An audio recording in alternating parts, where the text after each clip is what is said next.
क्या हुआ जब 50 साल बाद महाकुंभ में एक श्रापित मंदिर के ताले खोले गए? फिर जो नजारा सबके सामने आया, उसे देखकर आपके भी रोंगटे खड़े हो जाएंगे। महाकुंभ प्रयागराज 144 साल बाद लगने वाला पूर्ण महाकुंभ है। इस महाकुंभ के दौरान जो संगम में स्नान करता है, मान्यता है उसके सारे पाप धुल जाते हैं और भगवान शिव स्वयं उसे मुक्ति का मार्ग बताते हैं। जिंदगी की सारी समस्याएं दूर होती हैं और इंसान स्वर्ग की प्राप्ति करता है। लेकिन कई बार बढ़ते कलयुग के कारण लोगों की विचारधारा बहुत ज्यादा बदल जाती है। आज के इस दौर में जितने भी युवा महाकुंभ में शामिल हो रहे हैं, वे या तो इंस्टाग्राम पर रील बनाना चाहते हैं या यूट्यूब पर अपना व्लॉग डालना चाहते हैं। सुमित नाम के एक यूट्यूब के साथ महाकुंभ में एक ऐसा हादसा हो गया जिसे सुनकर आपके भी रोंगटे खड़े हो जाएंगे।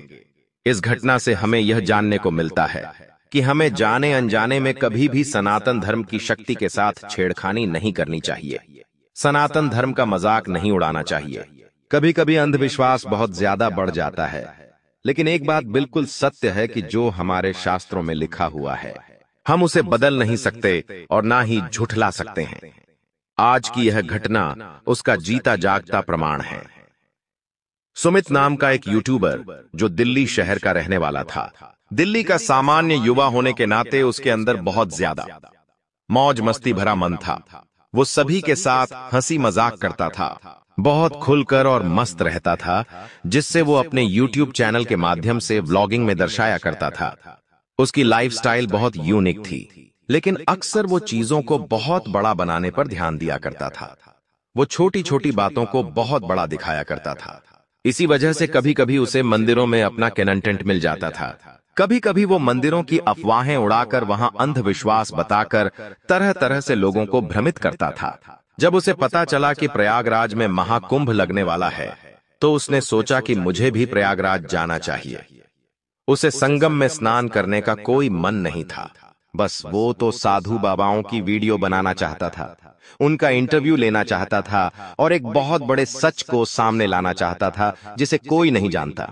लेकिन प्रयागराज में इस तरह से उसका जाना उसकी जिंदगी के लिए बहुत बड़ा खतरा बन जाएगा, इस बात का उसे बिल्कुल भी अंदाजा नहीं था। सुमित अपना कैमरा लेकर प्रयागराज पहुंच गया। महाकुंभ का समय था और लोग संगम में डुबकी लगा रहे थे। उनकी देखा देखी सुमित ने भी संगम में डुबकी लगा ली। तभी उसे वहां पर एक ऐसे साधु महाराज दिखाई दिए जिन्होंने अपना एक हाथ पिछले 12 सालों से ऊपर किया हुआ था। लेकिन वे लोग जब उन बाबा का इंटरव्यू लेने पहुंचे तो यूट्यूबर को देखकर बहुत गुस्सा हो रहे थे। सुमित ने भी उनके साथ बहुत मजाक मस्ती कर दी, जिस वजह से उन्हें गुस्सा आ गया और सुमित के साथ उन साधु महाराज ने हाथापाई कर दी। इस घटना को भी सुमित ने यूट्यूब पर ऐसा दिखाया कि यहाँ तो साधु लोगों को आशीर्वाद नहीं देते, बल्कि उनके साथ मारपीट करते हैं। वो अलग अलग तरह से महाकुंभ को बदनाम कर रहा था और जो लोग वहां अधर्म कर रहे थे उनका साथ दे रहा था। क्या ऐसे इंसान को सबक नहीं मिलना चाहिए? आगे सुमित के साथ एक ऐसी घटना हुई जिसे सुनकर आपको भी लगेगा कि हमें कभी भी सनातन धर्म को चुनौती नहीं देनी चाहिए। महाकुंभ प्रयागराज में लाखों की तादाद में मंदिर है। इन मंदिरों के अंदर अलग अलग प्रकार के देवी देवताओं की मूर्ति है। तभी वहां पर उसे कई मंदिर दिखाई दिए जहां पर लोग दर्शन कर रहे थे, लेकिन उसे उन मंदिरों से कोई मतलब नहीं था। वो एक बहुत बड़े मंदिर को एक्सपोज करना चाहता था और अपना यूट्यूब कंटेंट बढ़ाना चाहता था। तभी उसे एक ऐसे मंदिर के बारे में पता चला जिसके बारे में मान्यता थी कि वो पिछले 250 साल से बंद पड़ा है। महाराजा के समय पर एक स्त्री को इस मंदिर के अंदर जबरदस्ती मार दिया गया था। तब से लेकर आज तक प्रयागराज में वो मंदिर बंद ही पड़ा हुआ है। लेकिन अब सुमित को इसी विषय पर जानने की बहुत इच्छुकता हुई। आखिर वो मंदिर पिछले 250 साल से बंद क्यों पड़ा है? क्या इसके साथ किसी आत्मा का कोई कनेक्शन है? यह स्टोरी मैं अपने YouTube पर दिखाऊंगा तो लोग देखना पसंद करेंगे। अब वो एक मुद्दा उठाने लगा कि हमें 250 साल पुराने इस मंदिर को खोलना चाहिए और सच्चाई को सबके सामने लाना चाहिए। उस दिन उसके जमा करने पर तकरीबन 50 से 100 लोग प्रयागराज के उस क्षेत्र में इकट्ठा हो गए और नारेबाजी करने लगे कि हर मंदिर को खुलने का अधिकार है। इसके अंदर भी जो देवी देवता है उनकी भी पूजा होनी चाहिए। सब लोग सुमित को सपोर्ट कर रहे थे, लेकिन वहां के आसपास के मंदिर के पुजारियों का कहना था कि यह श्रापित मंदिर है। यहाँ पर एक स्त्री की हत्या हुई थी, जिसके बाद से इस मंदिर को कभी नहीं खोला गया। अगर तुम इस मंदिर को खोलोगे तो बहुत बड़ा अशकूल होने का संकेत है, लेकिन फिर भी भीड़ के पूरे जत्थे ने जबरदस्ती दिखाई और 250 साल बाद सुमित ने उस मंदिर के ताले को तोड़ दिया। जब वो उस मंदिर के अंदर गया तो नजारा बहुत चौंकाने वाला था, क्योंकि उस मंदिर के अंदर बिल्कुल भी गंदगी नहीं थी। ऐसा लग रहा था मानो रोजाना कोई मंदिर के अंदर साफ सफाई करता है, भगवान की पूजा करता है। उस मंदिर के अंदर एक शिवलिंग व्याप्त थी। उस शिवलिंग के ऊपर एक पुष्प चढ़ा हुआ था, लेकिन ये किसी को पता नहीं था आखिर ये पुष्प किसने चढ़ाया है और इस 250 साल पुराने मंदिर के अंदर इतनी साफ सफाई कैसे है। सब लोग बहुत आश्चर्यचकित थे, लेकिन उस दिन मंदिर के पुजारी समझ चुके थे कि अब जिसने भी इस मंदिर के दरवाजे खोले हैं उसके साथ बहुत बुरा होने वाला है। उस दिन अपनी YouTube वीडियो बनाकर उसके दरवाजे जबरदस्ती खोलकर और लोगों में अंधविश्वास फैलाकर सुमित पुनः अपने कैंप में सोने के लिए चला गया। लेकिन रात्रि के समय वो जब कैंप में सो रहा था, तब उसके मन में एक विचार आया कि क्यों ना मैं रात्रि के समय उस मंदिर के अंदर जाऊं, उन लोगों को सच्चाई दिखाऊं कि रात्रि के समय उस मंदिर में क्या होता है। वो बहुत ज्यादा अहंकार में डूब रहा था। वो सनातन धर्म को चुनौती दे रहा था। अब रात्रि के समय अपने कैंप में से निकलकर चुपचाप प्रयागराज के वो उस मंदिर के पास पहुंचा। उसने उस मंदिर के दरवाजे खोले और मंदिर के अंदर चला गया। अपना कैमरा वो ऑन कर चुका था। तभी उसने सामने की ओर देखा कि एक औरत शिवलिंग की पूजा कर रही है, लेकिन उसे उस औरत का केवल पिछला भाग ही दिखाई दे रहा था। तब सुमित ने सोचा कि इतने रात्रि को आखिर कौन सी औरत शिवलिंग की पूजा कर रही है। वो उस औरत के पास गया और उससे पूछना चाहा कि बहन जी, आप कौन हैं और रात्रि के समय शिवलिंग की पूजा क्यों कर रहे हैं। लेकिन इतने में ही वो औरत अदृश्य हो गई और उस मंदिर का दरवाजा अपने आप बंद हो गया। अब मंदिर के अंदर भयंकर चिल्लाने की आवाज आ रही थी। सुमित बहुत ज्यादा डर गया और दरवाजा खटखटाने लगा।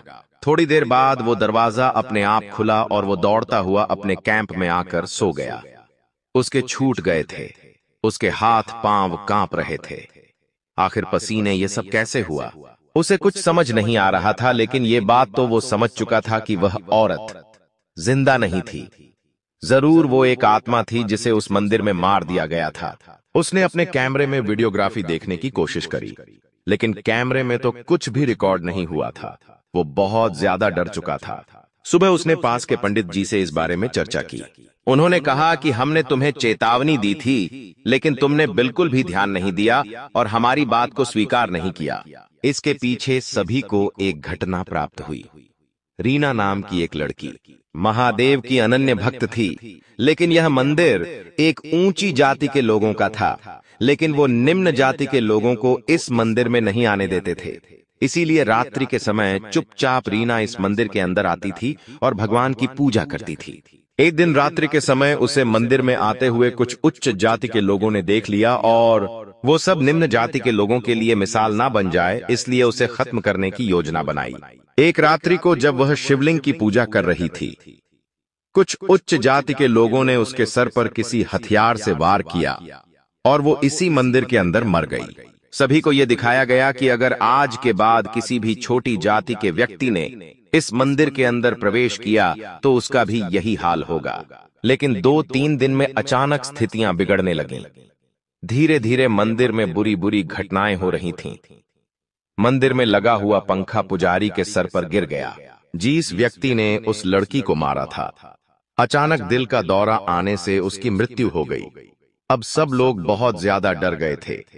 इस मंदिर मानने को कोई तैयार नहीं था, लेकिन फिर इस मंदिर को श्रापित मानकर इसे हमेशा हमेशा के लिए ताला लगा दिया गया। लेकिन तुमने आज जो गलती करी, उस वजह से फिर से यह ताला टूटा है। वहीं पर से एक बहुत सिद्ध साधु महात्मा गुजर रहे थे, जिन्होंने हिमालय की गुफाओं में 28 साल तपस्या की थी। उन्होंने अपनी योग शक्ति से देखा और यह जाना कि सुमित, तुम तो केवल निमित्त मात्र हो। तुम्हारे द्वारा इस मंदिर के द्वार खुलवाना यह महादेव की ही लीला है, क्योंकि अभी महाकुंभ का समय है। इस दौरान इस महाकुंभ में देवी देवता, प्रेत, भूत, आत्मा, साधारण मनुष्य सब लोग शामिल होते हैं और अपनी मुक्ति का मार्ग तय करते हैं। एक समय पर इस मंदिर के अंदर एक लड़की की हत्या की गई थी, लेकिन पिछले 250 साल से उसकी आत्मा इसी मंदिर के अंदर भटक रही थी। उसे इस महाकुंभ के माध्यम से मुक्ति का मार्ग मिल सकता था, लेकिन वो चाहकर भी उस रेखा से बाहर नहीं आ पा रही थी।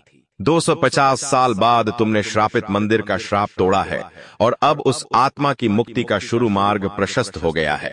अगर इस महाकुंभ की हवा भी उसे छू गई तो भी भगवान शिव उसे मुक्त कर देंगे। ये हमारे लिए ही नहीं, सबके लिए अच्छा है। पुनः मंदिर में साफ सफाई कराओ और पूजा पाठ की व्यवस्था कराओ। इस घटना के बाद उस मंदिर में फिर से पूजा अर्चना हुई और रीना की आत्मा को महाकुंभ के पावन समय में मुक्ति मिल गई। वास्तव में सुमित को इस बारे में समझ आया कि जाने या अनजाने में उसे सनातन धर्म की शक्ति का एहसास हुआ, जिसके बाद वो हमेशा हमेशा के लिए भगवान का बन के रह गया, क्योंकि उसने भगवान की न्याय व्यवस्था को अपनी आंखों से देखा था, परखा था, चमत्कार अपनी आंखों से देखा था। वो जिंदगी में कभी भी अंधविश्वास फैलाने का काम अब नहीं करता था। अपनी YouTube वीडियो के माध्यम से भी वो लोगों को अच्छी सलाह और सीख दिया करता था। अगर आपको भी यह घटना पसंद आई तो वीडियो को लाइक जरूर कर लेना की, साथ में चैनल को सब्सक्राइब करके बेल आइकॉन को प्रेस जरूर कर लेना। अभी के लिए सभी दर्शकों को हर हर महादेव।